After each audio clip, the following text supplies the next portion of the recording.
তো বাচ্চারা, তোমাদের কালকে 3টি রচনা দিয়েছিলাম, তোমরা কি সবাই শিখেছো? হ্যাঁ স্যার, শিখছি। হ্যাঁ স্যার, শিখেছি। হাই ফুটা, তুই বলতো বাংলাদেশের জাতীয় ফুলের সম্পর্কে রচনা। এই রে, কাম সারছে। আমি তো শুধু একটি রচনা পড়েছি, তাও আবার কুমিরের সম্পর্কে।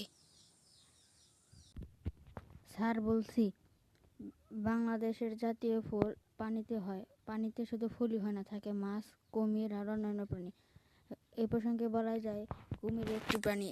এর ঘাস খাটা খাটা কিছু পিঠ, শরীর, দাঁত, মুখ আছে।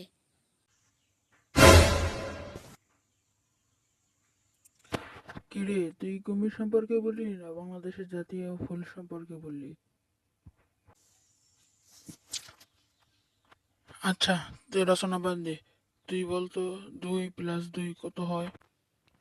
স্যার, 5 হয়। কি করে? 2 + 2 কখনো 5 হয় নাকি? পড়া তো শিখোসই না, শুধু এখানে জ্ঞানজাম করিস। লিলি, তুমি বলো তো।